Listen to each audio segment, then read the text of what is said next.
Nós acabamos de orar pedindo então a iluminação do Santo Espírito. E vamos iniciar uma nova série, como você pode acompanhar aí no slide. Uma série intitulada Eu Sou, o Deus revelado. Jesus Cristo revelando a quem Ele é e quem é o Pai. Nós vamos basear no Evangelho de João. Então eu quero explicar brevemente as declarações de Jesus no Evangelho de João. O Evangelho de João, ele é escrito para revelar a divindade de Jesus. No finalzinho do Evangelho, é um dos poucos livros em que o autor fala explicitamente o que ele quer com o livro. Ele fala: essas coisas vos escrevi para que vocês creiam em Jesus Cristo, o Filho de Deus. Então, ele quer apresentar a Jesus Cristo como o Filho de Deus. Portanto, que as pessoas creiam nele, na sua divindade, e crendo, tenham vida eterna em seu nome. Esse é o propósito do Evangelho de João. Então ele quer, é um propósito bem evangelístico, a gente poderia dizer, que as pessoas sejam apresentadas a Jesus e que creiam nele como Filho de Deus. Bem, uma das maneiras, existem várias maneiras em que João apresenta a divindade de Jesus Cristo. Ele às vezes usa títulos, às vezes ele usa milagres, ou coisas que Jesus Cristo faz para se assemelhar ao Pai. Às vezes ele usa palavras de Jesus, que são palavras próprias de quem é Deus e de quem vive desde sempre. Mas eu quero focar em uma das formas de expressar a sua divindade, que é usando a fórmula Eu Sou. Essa fórmula remonta ao título divino apresentado a Moisés. Esse texto que está aí no slide, Êxodo 3, é aquela passagem famosa em que Deus fala com Moisés na sarça ardente. E ele fala assim: você vai livrar o povo do Egito.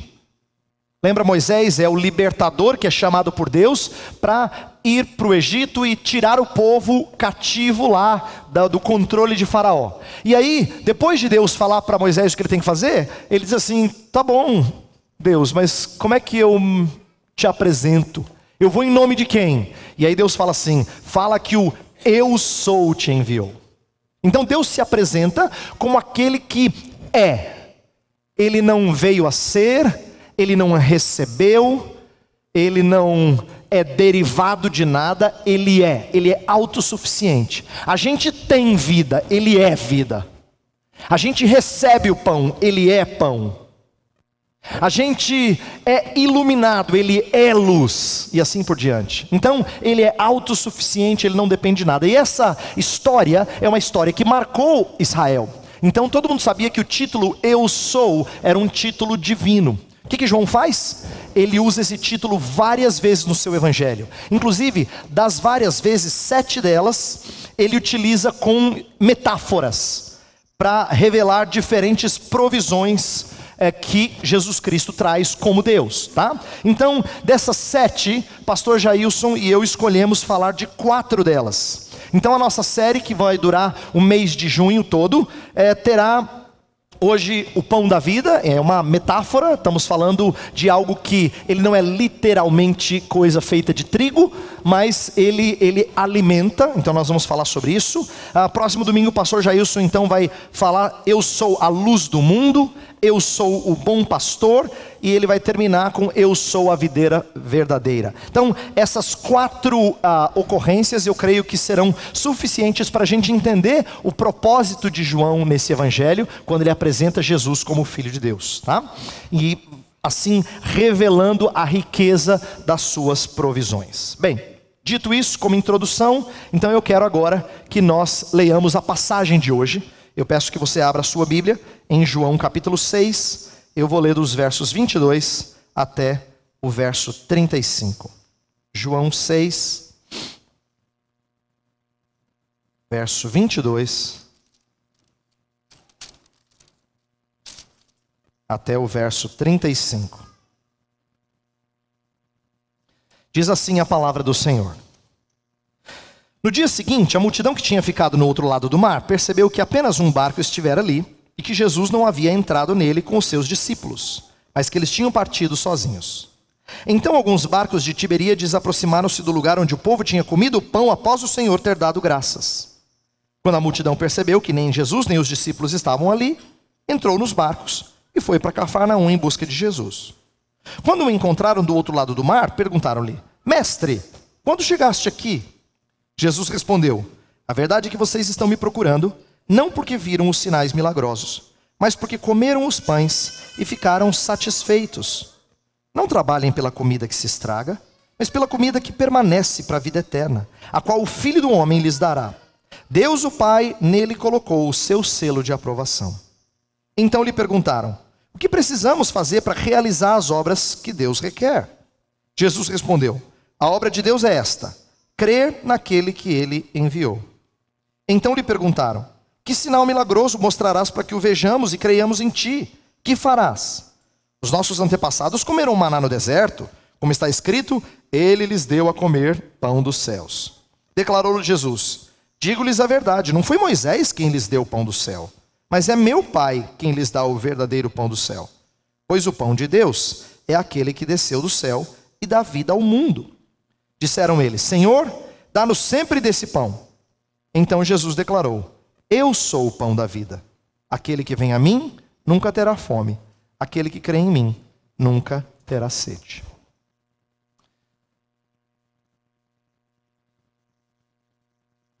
Eu quero começar falando sobre uma coisa comum em nossos dias, mas que nem sempre a gente percebe. A tendência de transformar desejos em necessidades. A gente usa a palavra necessidade quando na verdade a gente está falando de desejo. Tá? Esse uso popular de necessidade, que não trata do que eu preciso, mas do que eu quero, às vezes é para tornar mais forte o seu desejo. Você fala assim: cara, eu estou precisando de um chocolate, assim. Sabe quando está coçando assim? Tem gente que é assim, né? Eu preciso, ele usa essa expressão, né? Normalmente quem é chocolatra fala nesses termos. Ele mostra a sua dependência. Ou senão você não aguenta mais no trabalho, você fala assim: vou explodir, eu preciso de férias. Não, você precisa de um descanso semanal. Lembra, na época, não tem muito tempo, que não havia férias do jeito que a gente tem hoje. Havia um dia na semana em que você descansava por orientação do nosso Deus. 6 dias você trabalha e o 7º você descansa. Férias é uma coisa recente, mas a gente entende que a gente precisa. A gente está falando que a gente precisa de descanso, e a gente precisa mesmo. Mas férias é algo que eu quero, que eu desejo, que eu almejo. Sair um pouco dessa bagunça. Então, nós transformamos desejos em necessidades, porque desejo parece assim: tudo bem se eu receber, tudo bem também se eu não receber, mas necessidade você tem que prover. Então quando a gente usa necessidade, é para dizer para o outro assim: eu preciso, eu realmente tenho que ter. O pior é quando a gente começa a usar a ideia de desejos emocionais e tratá-los como necessidades psicológicas. Por exemplo, não é incomum a gente dizer assim: meu menino precisa ser aceito no grupo. Ele não pode sofrer bullying, ele precisa ser aceito. Então a gente trata isso com tanta seriedade que a gente faz um escarcéu, se necessário for, para que o meu menino seja aceito, ele pertença a alguma coisa. Quando a gente está em uma crise de um relacionamento amoroso, a gente fala assim: eu preciso que você diga para mim que você me ama. Eu preciso. Eu tenho essa necessidade. Eu sou um tanque vazio que precisa ser enchido de amor. Essa linguagem psicológica que é muito forte em nossos dias é transformar desejos que não são necessariamente errados em necessidades, como se a gente não conseguisse viver sem. Autoestima e por aí vai. O problema dessa linguagem é que quando a gente transforma isso em necessidade, se você não tem, você se sente enfermo. Por isso que a gente usa uma linguagem hoje que se tornou popular e não necessariamente médica. Quando a gente fala assim: cara, eu estou muito deprimido. Nossa, eu estou assim, deprê. Ou, fulana é neurótica. Mas é porque ela não está ela está preocupada, ansiosa com isso, com aquilo, tal. São palavras que, embora sejam usadas no meio médico, elas são usadas por nós como sendo assim, quase que uma patologia. Preciso passar um remedinho aí para cuidar dessa neurose ou dessa depressão. E isso vai revelar, como eu pretendo mostrar aqui ao longo da nossa mensagem, que nós acabamos transformando anseios profundos do nosso coração em coisas que os outros e Deus têm que nos dar. senão a gente fica muito mal. Mas o que a Bíblia fala sobre necessidade? O que realmente está presente nas Escrituras? Algumas coisas aqui ficam claras. Existem necessidades espirituais, a Bíblia fala disso. A gente precisa ser perdoado, por exemplo. É verdade que a gente tem necessidades espirituais. Se a gente não tiver isso, nós estamos perdidos, estamos afastados da comunhão. Então, para viver, isto é, para termos comunhão com Deus, a gente precisa ser perdoado. A Escritura fala de necessidades espirituais. Ela também reconhece nossas necessidades físicas. Sabe aquele texto que fala assim, não andeis ansioso por coisa alguma, né? E aí Jesus fala que nós não devemos ser como os gentios que correm para lá e para cá, atrás de comida, atrás de vestimenta, porque o Pai sabe do que tendes necessidade. No versículo 32 de Mateus 6, ele fala, o Pai sabe, ele sabe que vocês precisam disso.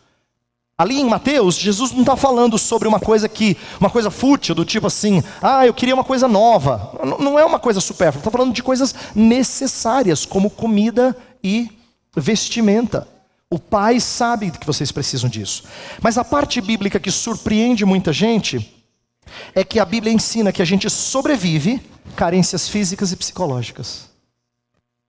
Embora a gente tenha desejos de ser aceito, de ser amado, de se encaixar, de pertencer a um grupo, a gente sobrevive essa carência. Embora a gente precise de comida e de bebida e de descanso, são necessidades físicas, a gente sobrevive um certo grau de carência dessas coisas. O apóstolo Paulo é um dos melhores exemplos. Ele fala que ele aprendeu a viver contente em toda e qualquer situação. Ele sabe o que é ter abundância e o que é ter, assim, quase falta de tudo. Ele fala de fome, naufrágios, e também de perseguição, de chibatadas, de prisão. Quer dizer, ele sofreu coisas que a gente diria assim, nossa, esse cara deve ser uma pessoa psicologicamente perturbada. Não era. Por quê? Porque a Escritura diz que a gente sobrevive um grau de carência dessas coisas. Isto é, nós suportamos por causa do Senhor, da sua palavra e daquilo que Ele provê por intermédio da igreja de Cristo. Então, meu ponto é, inicialmente, que a gente pense sobre como nossa passagem vai redirecionar nosso entendimento de necessidade, do que a gente realmente precisa. Vamos lá. Vamos entender um pouquinho da passagem que nós estamos estudando. Eu quero começar apresentando o contexto para você entender as relações que Jesus Cristo vai fazer com a história do maná no período de Moisés. A gente leu um trechinho aqui no início do culto, a ideia de que o povo reclamou porque Deus trouxe para o deserto não tem comida, ué. Seria melhor Deus ter matado a gente lá, pelo menos de comer uma carninha, comer um pãozinho lá no Egito. Então assim, a murmuração deles era amarga. E aí Deus fica irado, diz assim, então à tarde vocês vão se fartar, empanturrar de carne, de manhã vão ter pão até sair pelas orelhas, tá bom? E aí Deus então provê uma abundância de alimento para eles. Bem, essa história vai revelar algumas coisas que eu quero destacar aqui. Essa história revelou murmuração do povo, essa história do maná. Nós lemos só uma partezinha aqui, mas a história inteira revela que o povo murmurou. Depois revela que Deus providenciou alimento suficiente. Revela que eles não estavam nem satisfeitos ainda e veio o juízo de Deus sobre eles, por causa da sua ingratidão. Então, um certo grau de insaciedade. O texto bíblico que eu quero ler com vocês fala assim, não tinham nem ficado satisfeitos e Deus já pesou a mão sobre eles. E por último, incredulidade, mesmo depois de tudo que Deus faz. Eu quero que você abra comigo nessa passagem, porque o Salmo 78 é um desses textos que podia ter entrado na liturgia, mas ia ficar muita coisa para ler, e eu queria que você guardasse algumas coisas aqui. Então eu acho que é um tempo bom para a gente ler agora e perceber o resumo dessa história. Salmo 78, a partir do versículo 18, como está aí no slide, olha só. 18 até o 24, fala assim: deliberadamente puseram Deus à prova, exigindo o que desejavam comer. Olha os desejos. Duvidaram de Deus, dizendo: poderá Deus preparar uma mesa no deserto? Sabemos que quando ele feriu a rocha, a água brotou e jorrou em torrentes. Mas conseguirá também dar-nos de comer? Olha só, Deus já tinha mostrado água saindo da rocha, e eles ainda estão questionando, mas como é que Deus vai providenciar comida? Olha a incredulidade deles, não é? Mas poderá suprir de carne o seu povo? O Senhor os ouviu e enfureceu-se. Com fogo atacou Jacó, e sua ira levantou-se contra Israel, pois eles não creram em Deus, nem confiaram no seu poder salvador. Contudo, ele deu ordens às nuvens e abriu as portas dos céus, fez chover maná para que o povo comesse, deu-lhe o pão dos céus. Aí versículo 29. Comeram à vontade, e assim ele satisfez o desejo deles. Mas antes de saciarem o apetite, quando ainda tinham a comida na boca, acendeu-se contra eles a ira de Deus, e ele feriu de morte os mais fortes dentre eles, matando os jovens de Israel. A despeito disso tudo, continuaram pecando, não creram nos seus prodígios. A razão de eu destacar essa passagem é porque, veja só agora, os temas de murmuração, provisão divina, insaciedade e incredulidade vão se repetir na história de Jesus. É a mesma história.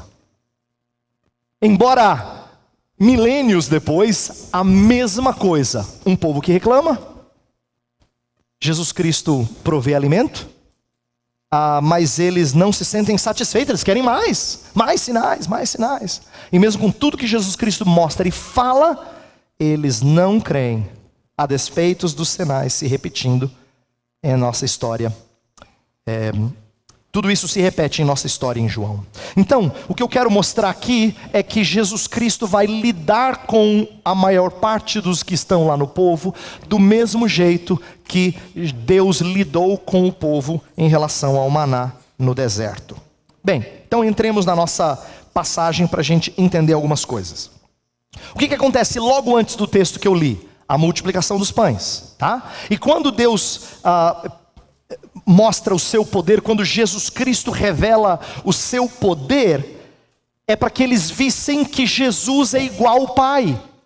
Percebe que eu e o pastor Jailson já pregamos no passado uma série sobre milagres, em que a gente falou que alguns dos milagres de Jesus são claramente uma versão 2.0 daquilo que Deus o Pai fez no Antigo Testamento, para que todo mundo visse e falasse, é igual. Controlar o mar, alimentar a multidão, essas coisas deviam fazer o povo relacionar. Mas o que eles fizeram? Não, eles não fizeram isso. No final da passagem, dá uma olhada em João 6. Vai lá para o nosso texto, João 6, versículos 14 e 15. Jesus tinha multiplicado pães, alimentado 5.000 homens, sobrado comida. Era para todo mundo olhar e falar assim, gente, olha só a fartura que vem desse Cristo. Ele é o próprio Deus, ele é o Filho de Deus. Mas aí, versículo 14 e 15 fala, depois de ver o sinal milagroso que Jesus tinha realizado, o povo começou a dizer, sem dúvida este é o profeta que devia vir ao mundo. Sabendo Jesus que pretendiam proclamá-lo rei à força, retirou-se novamente sozinho para o monte. Quando eles falam assim, esse é o profeta, você pensa, então eles estão crendo em Jesus. Não, eles entendem que ele era um grande profeta, que tinha sido predito por Moisés lá atrás, está em Deuteronômio 18. Mas isso não significa que eles entendiam esse profeta como o próprio Deus, ou como Messias. Não, eles queriam colocá-lo como rei. Ele vai ser o nosso grande rei, porque ele vai mostrar para todo mundo que quando o povo tem necessidade, o que ele faz? Ele vai lá e multiplica pão. Mas a pessoa que é rei fantástico, né? O povo está com fome, ele pega 5 pães, 2 peixinhos e ele alimenta todo mundo. Fome zero, por causa do poder milagroso desse rei. É isso que eles queriam proclamá-lo rei, para que ele desse tudo o que precisavam em termos de necessidades físicas. Mas Jesus Cristo foge, e quando ele foge, eles vão encontrá-lo mais tarde, e o que acontece no texto que a gente leu, e é só um pedaço o que eu li, Jesus vai explicar o milagre. Ele faz isso outras vezes no Evangelho de João. João costurou o ministério de Jesus de tal forma que alguns dos sinais tiveram discursos acompanhando. Por exemplo, próximo domingo o pastor Jailson vai falar sobre eu sou a luz do mundo. Quer dizer, eu dou visão, claridade a este mundo em trevas. Aí logo depois do capítulo que Jesus fala eu sou a luz do mundo, ele cura um cego de nascença, para relacionar o milagre com aquilo que ele acabou de explicar. Mesma coisa ele faz aqui. Ele multiplica os pães, mas depois ele explica que ele não faz isso para saciar só a barriga, né? A fome física de todo mundo. Ele fez isso para mostrar que ele é o pão que desceu do céu. Ele é aquele que sacia nossas mais profundas e reais necessidades. Então, Jesus faz isso porque frequentemente eles não entendem a sua identidade. Isto é, eles têm a sua curiosidade despertada, eles têm os seus apetites, suas ambições políticas despertadas, mas eles não creem no Cristo. Então, por isso, como eles não entendem quem é Jesus, ele vai ter que explicar. E perceba que eles não entendem e eles revelam isso de maneira bem explícita. Olha o versículo 30 do nosso texto. Então lhe perguntaram: que sinal milagroso mostrarás para que o vejamos e creiamos em ti? Que farás? Então, ele tinha acabado de fazer um sinal, mas eles estão dizendo assim: que sinal você pode fazer para a gente crer que você é o que você diz que você é? No versículo 42, quando ele falou que ele era o pão que tinha descido do céu, no 42 disseram assim, e diziam: este não é Jesus, o filho de José? Não conhecemos seu pai e sua mãe? Como ele pode dizer desci do céu? O que ele acha que ele é? Eu conheço, eu lembro dele pequenininho. Eu vi ele jogar bola lá no bairro. Ele não é filho de José, da Maria? Todo mundo é. Então, como desceu do céu? Então assim, eles não conseguiam conceber o que Jesus Cristo estava dizendo acerca da sua identidade. Por isso que ele tem que explicar. E o nosso texto é uma parte dessa explicação.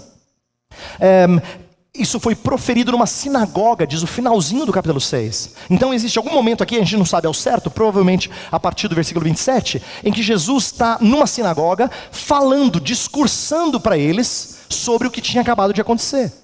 Lá em Cafarnaum, ele explica o sinal. Então a gente vai falar algumas coisas sobre o que é Jesus ser o pão da vida. Vamos lá.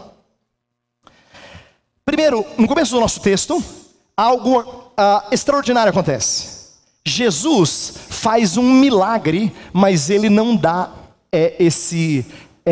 ele não dá essa dica às pessoas. É um texto que não é muito fácil de entender, mas eu vou tentar explicar. Do versículo 22 ao 25 acontece o seguinte: Jesus tinha multiplicado os pães, os discípulos saem num barquinho sem Jesus. Aí depois eles procuram Jesus, os discípulos não encontram nenhum dos dois. Chega pessoas com barco, eles falam: vamos atravessar, vamos para o outro lado. Quando eles chegam lá, Jesus já está lá. Mas ele não saiu de barco com os discípulos. Em outras palavras, como é que dava a pé para dar a volta no lago? Eles chamam de mar, mas é um lago, né? E como é que ele podia dar a volta mais rápido que a gente cruzar de barco? Impossível. Então eles perguntam assim: como é que o senhor está aqui? Mas Jesus não fala nada para eles. É curioso porque aqui, numa leitura assim rápida, passa batido que ele fez algo extraordinário. Eles não conseguem entender como é que ele está ali. Eles viram os discípulos saírem sem Jesus. Como é que ele está ali? Mas tem algo mais que é revelado aqui. Não é só um milagre que ele não revela, mas existe também uma falha deles em compreender o significado do sinal. É como se eles estivessem dizendo assim: Jesus, por que o Senhor nos deixou? A gente estava gostando do Senhor, a gente queria até celebrar, colocar o Senhor em posição de rei. Como é que o Senhor está nos deixando? E com isso, eles estão mostrando a falta de entendimento deles. Agora tem um texto em Marcos, a gente não vai ler, só vou mencionar, que é logo depois da multiplicação de pães, que fala que os discípulos, os apóstolos, os 12, não compreenderam o milagre. Se até eles, que eram próximos, não compreenderam, dá para a gente entender por quê que não foi fácil para essa multidão entender o significado disso. Mas Jesus confronta a incredulidade deles. Confronta o fato deles verem o sinal, mas não entenderem o sinal. Olha o verso 26. A verdade é que vocês estão me procurando não porque viram os sinais milagrosos, mas eles viram. Mas não é por isso que vocês estão procurando. Vocês não entenderam o sentido do sinal. Vocês estão procurando por outros motivos. E Jesus confronta então as motivações fúteis. Verso 26, ainda no final ele fala: mas porque comeram os pães e ficaram satisfeitos. Vocês estão procurando porque vocês encheram a barriga. Eu sou o cara que resolve os problemas do dia a dia de vocês. Faltou dinheiro para pagar uma conta? Tá lá. É isso que vocês querem. Vocês querem alguém que, quando estiver faltando as coisas mais básicas, eu vá lá e resolva para vocês. Por isso vocês querem me proclamar rei. Aí no verso 27 ele fala assim: procure outra coisa.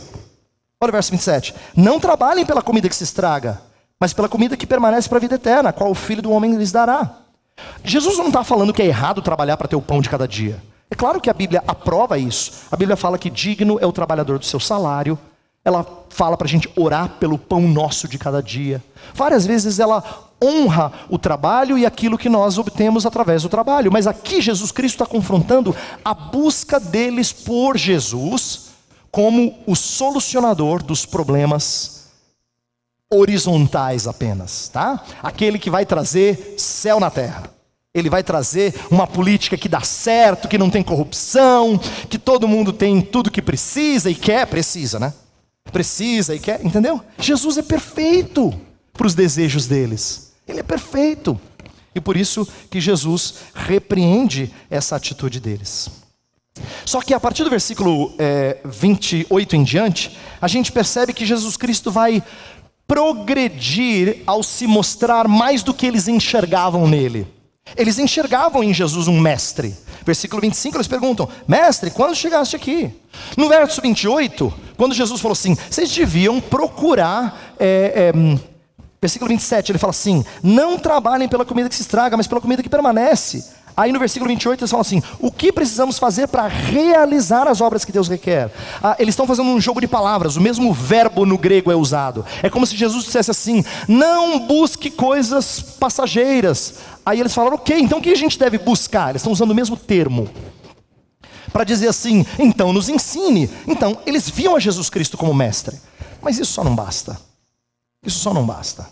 Não adianta a gente vir aqui porque a gente quer aprender só. Jesus é mais do que o nosso mestre. Eu gosto de ir para a aliança porque lá eu aprendo. Tá bom, mas isso só não basta. Isso só é insuficiente. Eles também queriam aprender, mas eles não se submeteram ao senhorio de Jesus Cristo. Por isso que ele vai progredir.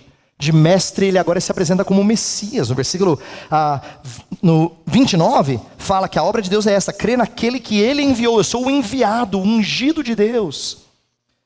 Depois, quando eles perguntam por sinal, eles estão perguntando um sinal próprio de Messias. Isso faz a gente entender por que eles pedem um novo sinal. Não é assim que eles não tinham entendido que o que Jesus tinha feito com o pão não tinha valido. É assim, Jesus multiplica o pão, eles falaram, ótimo, esse cara pode ser a solução dos nossos problemas. Ele é o grande profeta. Mas aí Jesus fala, não, eu sou mais que isso. Então mostra, prova. O novo pedido por sinal é então por algo que validasse, que realmente mostrasse do que ele era capaz. Mas Jesus Cristo vai corrigir uma série de coisas que na linguagem deles. Por exemplo, olha o versículo 32. Declarou-lhes Jesus, digo-lhes a verdade, não foi Moisés quem lhes deu o pão do céu, mas é meu Pai quem lhes dá o verdadeiro pão do céu. Por quê? Porque eles estão dizendo assim, Moisés deu pão no deserto, e você vai fazer o quê? Esse é o espírito da pergunta deles, quando pedem um outro sinal. Aí Jesus já começa corrigindo, dizendo assim, não é verdade que foi Moisés que deu. Quem deu foi Deus, o meu Pai. É Ele que traz pão do céu. Então, ao fazer isso, Ele introduz quem Ele é. Ele vai dizer que Ele é o pão que desceu do céu. Olha o versículo 33. Pois o pão de Deus é aquele que desceu do céu. A ideia é que Ele vem de morada celestial, Ele é divino, Ele está se apresentando o próprio Deus. E aí quando eles pedem, então nos dá desse pão, aí Jesus fala, eu sou o pão. Vocês não estão entendendo ainda. Eu sou o pão, não é uma coisa que eu dou, eu sou o próprio pão. Versículo 35. Então existe uma progressão aqui daquilo que não só ele pode dar, mas do que Ele é. Você percebe isso? Deus nos dá muitas coisas. Deus nos dá entendimento como mestre. Deus nos dá perdão como redentor. Deus nos dá comida e sacia as nossas necessidades materiais porque Ele é o provedor. Mas a ideia é que a gente olhe para esses presentes, essas dádivas, e elas sempre nos direcionem a Deus, para que a gente ame o doador. O que esse texto está nos ensinando é para a gente fazer muito diferente de criança quando ganha presente no Natal. Às vezes ela ganha tanto presente assim, um atrás do outro, que ela vai abrindo já viu criança pequena ganhar presente? Ela abre assim, tá. Aí depois ela já corre pro outro, ela abre o outro, abre o outro. Aí ela não diz nem obrigado para quem deu, ela não dá abraço, ela não fala assim, titio, puxa vida, como o senhor foi legal. Não tem nada disso. Tem só ânsia pelo brinquedo. O que esse texto está revelando é que quando a gente se perde nas dádivas e esquece do doador, a gente perdeu o mais importante. Esses presentes deviam apontar para Cristo. Tem alguns insights nesse texto que eu quero fazer a gente ponderar aqui. Algumas coisas que eu aprendo com ele, que eu acho que são importantes sobre fé e incredulidade. Primeira coisa, Jesus não se revela ao incrédulo. Uma coisa curiosa. Lembra que eu falei que ele fez o milagre? Eles perguntaram, como é que o senhor chegou aqui? E ele não falou nada. Pelo contrário, ele confrontou a incredulidade deles. Ele não se mostra a quem é incrédulo. Mais na frente no texto, no versículo 61, diz assim, sabendo em seu íntimo que os seus discípulos estavam se queixando do que ouviram, Jesus lhes disse, isso os escandaliza? O que acontecerá se vocês virem o Filho do Homem subir para onde estava antes? Está dizendo assim, gente, eu estou falando sobre o pão que desceu do céu, vocês têm que comer a minha carne, beber o meu sangue, e eles estão escandalizados. Vocês estão escandalizados com isso? Vocês ficariam mais escandalizados se vocês vissem o Filho do Homem voltar de onde ele veio. Ele está falando da ascensão. Olha que curioso, na ascensão não tinha um incrédulo sequer. A Escritura sempre se refere às testemunhas da sua ascensão como os crentes. Aqueles a quem o Senhor revelou. A ideia é que Deus falou assim, Jesus falou assim, se vocês vissem isso, vocês ficariam mais escandalizados. Mas ele não mostrou isso a eles. O que isso nos ensina? De que pessoas que não creem em Cristo como Filho de Deus, que nos dá vida, mesmo ouvindo a palavra, acabam entendendo cada vez menos dele. Jesus no seu ministério falou disso. Ele disse que às vezes, até aquilo que eles têm lhes será tirado. Isso acontece com gente que está na igreja, mas que ainda não abraçou a Cristo em fé. Quanto mais ouve, parece que menos entende. Quanto mais ouve, parece que mais complexo fica. Cristo não fica evidente para eles. E no ministério de Jesus foi assim também. Vários ouviram dos seus discursos, mas parece que quanto mais ouviam, menos entendiam. Por quê? Porque Jesus não se revela ao incrédulo. Ele não mostra a profundidade da sua identidade ao incrédulo. Um outro insight que tem no texto é que é muito comum ver e não crer. É muito comum ver e não crer. No versículo 26, que eles estão sendo confrontados porque eles viram sinais miraculosos, mas não entenderam o sentido, eu disse isso antes, revela que eles não creram em Jesus como Filho de Deus. Eles viram, eles testemunharam, eles comeram daquele pão. Quiseram colocá-lo como rei, mas eles não creram. Depois no versículo 30 e 31 vão pedir sinais. E no 64, que está fora do texto que a gente leu, Jesus fala assim, contudo há alguns de vocês que não creem. Pois Jesus sabia desde o princípio quais deles não criam e quem o iria trair. Então está cheio de descrente que viu, que experimentou. É importante a gente entender isso. Não é verdade que um milagre nos faz crer mais. Tem pessoas que pensam assim, né? Poxa, se pelo menos Deus fizesse isso, Ele ia confirmar, eu ia descansar nele.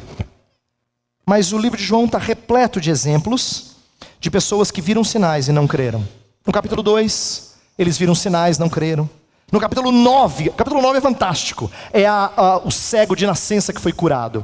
E assim, a conversa dos judeus com o cego de nascença é até cômica. Como é que você ficou curado aí? Foi ele que... Não, mas como é que aconteceu? Eu já falei, foi ele que me curou. Não, mas como é que ele curou assim? Ele colocou o lodo, assim... Aí eles perguntam de novo e ficam incomodados. Não é possível. Vamos falar com os pais dele. Ele era cego mesmo? Não, era cego mesmo. Eu não sei como é que foi curado, mas ele era cego. Mas ele é maior de idade, conversa com ele. Assim, a conversa é até cômica, porque a incredulidade deles é tão grande que mesmo tendo evidências de que ele foi curado, eles não admitem. Inclusive, uma hora o cego tira sarro deles e fala assim, por que vocês não creem nele? Aí eles ficam irados com o cego. Porque acontece isso mesmo. É comum ver e não crer. Estou dizendo isso porque eu quero que você aprenda que Deus nos mostra o tempo todo, através da sua provisão divina, que Ele é um Deus presente. Você vê muitas bênçãos de Deus o tempo todo. Várias. E nem por isso a gente descansa. A gente ainda fica cambaleando na fé. Isso revela que é comum ver e não crer. É muito comum. E a gente tem que tomar cuidado com isso.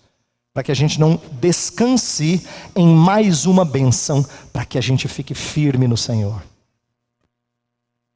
Outro insight que eu tiro do texto é que crer em Cristo é obra de Deus. Verso 29 fala isso. E depois no 37 deixa bem claro que todo aquele que o Pai me der virá a mim. Versículo 65 no final do capítulo diz assim, 65, e prosseguiu: é por isso que eu lhes disse que ninguém pode vir a mim, a não ser que isso lhe seja dado pelo Pai.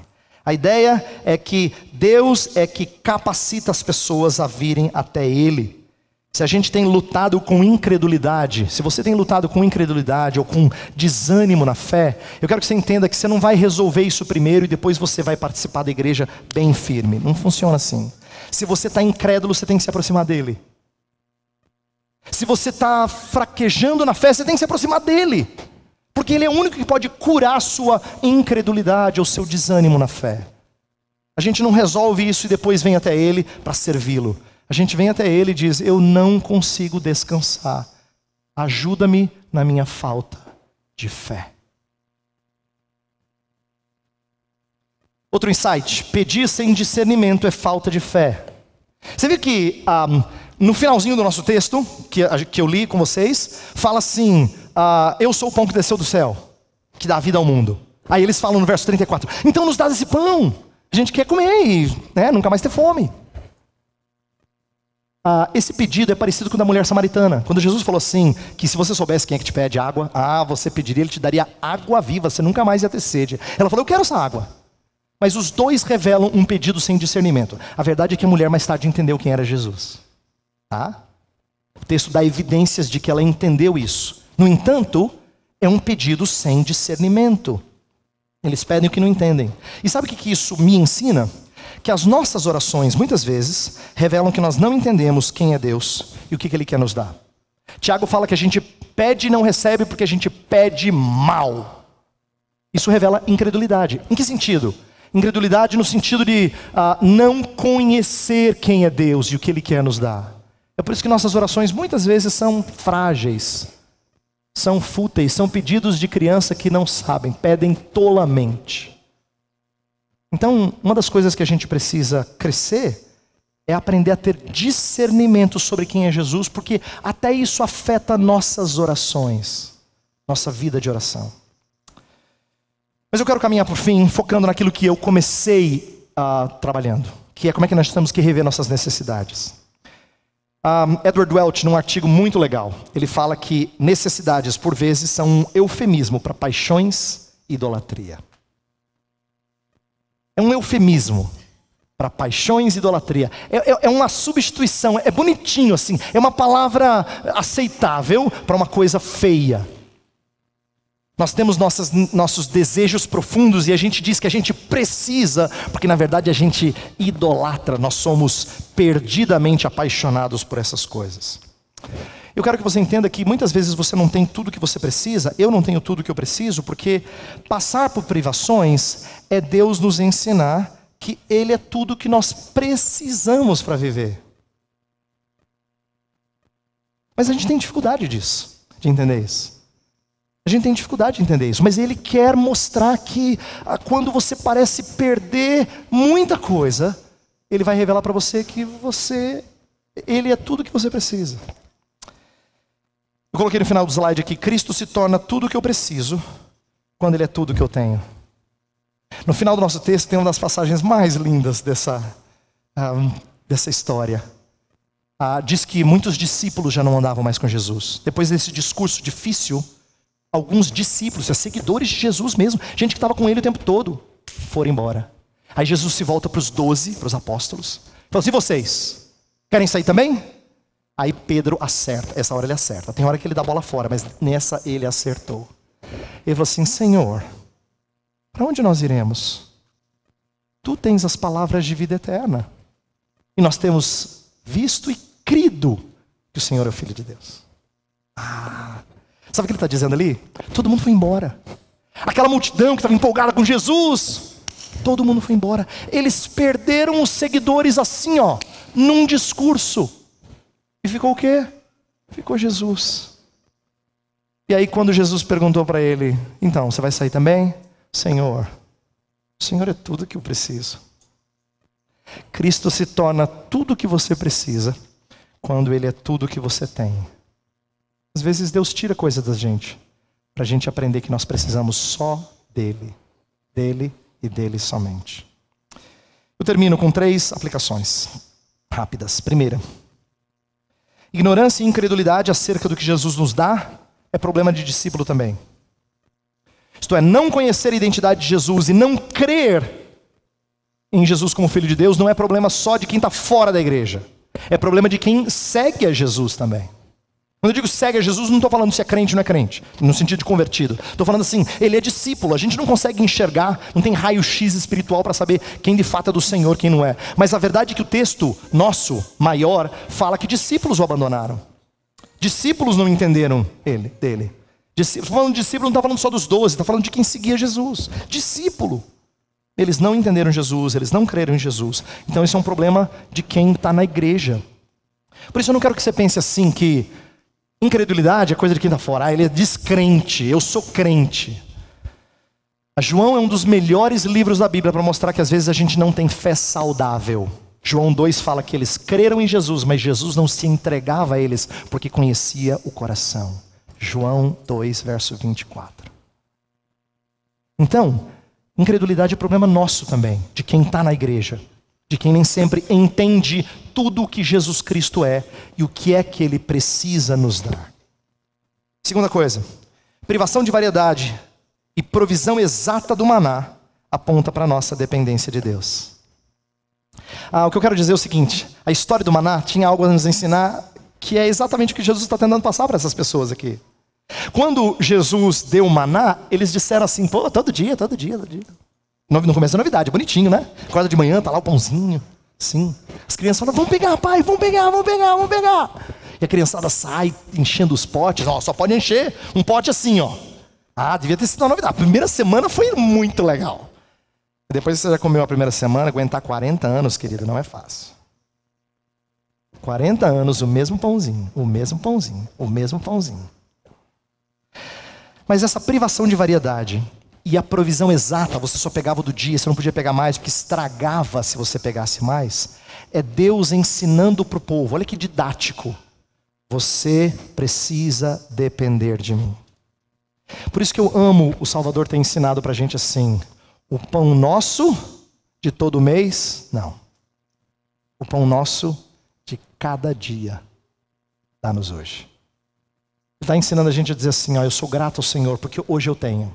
E amanhã? Não, amanhã ainda não, mas hoje eu tenho, não faltou. Mas e amanhã? Não, amanhã Deus proverá, mas hoje eu tenho. Raramente a gente seria grato. A maioria de nós, se ouvisse uma frase dessa, diria assim, esse cara é louco, ele não planeja. Essa pessoa é doida, ela não tem cuidado. Quando na verdade, às vezes nós somos privados de certas coisas.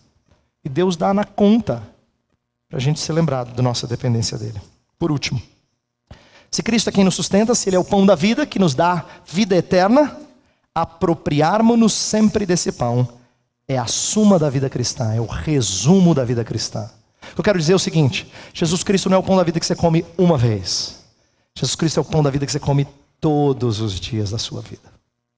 Porque Ele é quem dá sustento à sua vida. Você vai se sentir frágil espiritualmente quando você não comer dele. Quando a palavra dele não for saciedade para a sua alma. Você vai sentir fome, você vai ficar desnutrido, vai ficar frágil para as tentações deste mundo. Eu encorajo você a comer sempre dele, a fazer dessa refeição uma necessidade. Vamos orar. Pai, há tanta coisa que nós precisamos aprender dessa passagem. Mas o que ouvimos hoje é suficiente para que processemos e pensemos durante a semana acerca de Jesus Cristo como a nossa única e real necessidade de todo o tempo. É Ele quem nos provê o que precisamos para o físico, é Ele quem nos provê o que precisamos para o nosso espírito. Ele é tudo do que nós precisamos, Senhor. Por isso, ensina-nos a nos voltar para Ele e a comer desse pão sempre. Alguns de nós são inconstantes na igreja. Fazem da igreja um ritual pouco significativo. Outros de nós veem, ouvem e não entendem. E Jesus parece cada vez mais distante deles. Nossa oração por esses é que algo de transformador aconteça. Eles venham a se alimentar desse pão e a entender quem é Cristo e ter alegria nele. Alguns de nós têm passado por privações, Senhor. Tem ficado difícil. Não temos a abundância que tínhamos no passado. E como isso dói. Mas não nos deixe desperdiçar esse tempo. Se nós estamos com a conta, aquilo que é necessário para o dia, exato, ensina-nos a depender mais de Ti. A nos voltar para o Senhor e a clamar que o Senhor venha a ser a nossa provisão diária. Produz em nós mais dependência. Pedimos essas coisas porque nós precisamos do pão todos os dias.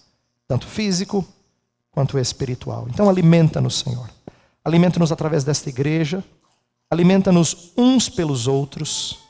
Encorajando mutuamente. Ensinando mutuamente.